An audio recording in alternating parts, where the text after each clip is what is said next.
Hello and welcome everyone to ChangingNormal.com.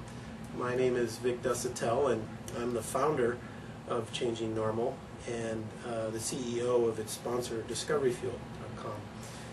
What you're about to embark on is a fairly unique adventure. How is Changing Normal relevant to improving the sustainability or sustainable innovation in any organization? How is Changing Normal relevant? I mean, is that the purpose of Changing Normal? Well, Changing Normal is a community that was developed through Discovery Fuel.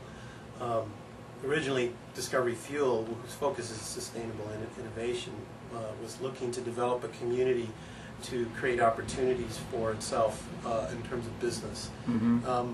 But as things evolved, Changing Normal became a stronger focus than even Discovery Fuel in some cases.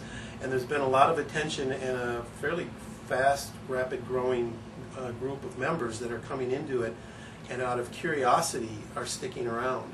We have a pretty high percentage. We're still in the hundreds of members. I mean, we're really small yet. But a fairly high percentage of people that come to the site stick around and sign up for it. Mm-hmm. And I think what's happening is that it's designed fairly uniquely compared to other online sites. Okay. How is it different? It's what I would call systemic in nature. It uses what some of us call whole system approaches to looking at any concept, any subject or object. The whole system idea says that it's fairly complex in nature, that our existence and our way of being and the communities in which we live are complex. As soon as I say the word complex, often people get overwhelmed with, oh my God, can you simplify that?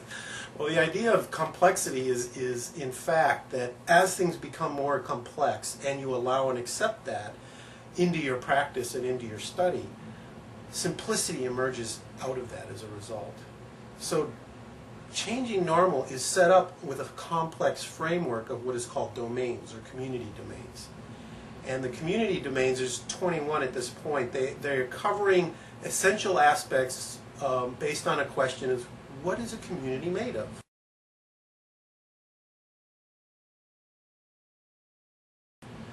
And then, so is Changing Normal a forum for community development? it's more than a forum, it's a full engagement. So the goal is initially that there will be a forum, there'll be a conversation. It's going to start out with a dialogue, people connecting with each other all over the world, offering their ideas, their insights, their passions around certain subjects of archetypal communities, such as, some people may be interested in energy, others in forms of governance, others in education systems, so on and so on. So there's a categorized set that's been very well thought out. And they will come and discuss these based on their interests and passions. But over time, one of the next stages is then to actually take these discussions and turn them into applications, where people are actually literally culturally changing the norm by designing in aspects that are collectively gathered, collectively discussed, and then eventually collectively designed and developed and brought into real cities, real communities. So this is a place for designers. It's really what I like to call the cultural creative that is interested in designing aspects of the new community. So to summarize then, Changing Normal is a design community who's looking to focus in approximately 21 topics that are relevant to systemic, sustainable community design. So it's primarily design community where the long-term goal is to engage people in an interactive process where they interact with each other for collectively and collaboratively designing a new future, a livable future. A livable future, right. Okay. And very consciously making it.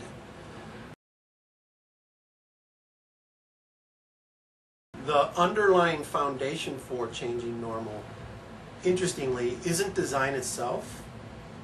It's what's called a global mythology. And how is mythology relevant to design?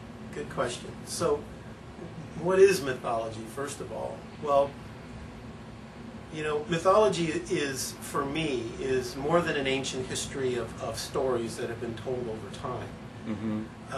What I'm seeing mythology as is, first of all, it's neutral. It's not biased as good or bad. You know how we use myth sometimes as, oh, that's just a myth or a wives' tale or whatever.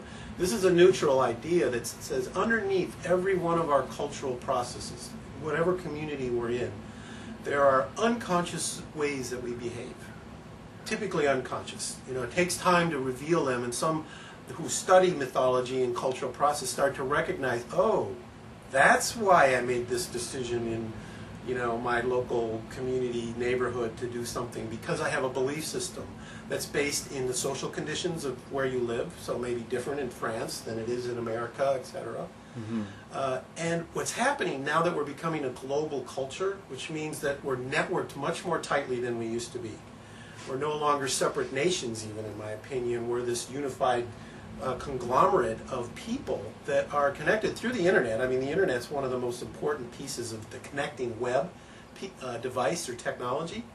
And through that, a global connectivity or mythology, I propose, is going to emerge. Now, I'm not saying I know what the myth is, and I'm not the sayer of what the myth is, and I don't know anybody that can be, because it's a collective process. So is what you're saying then that this mythology that you're referring to is similar in a way to the Jungian collective consciousness, that there is this embedded, that there is this embedded process that's going on in human culture where we collectively develop either a cultural mythology or a species mythology, and that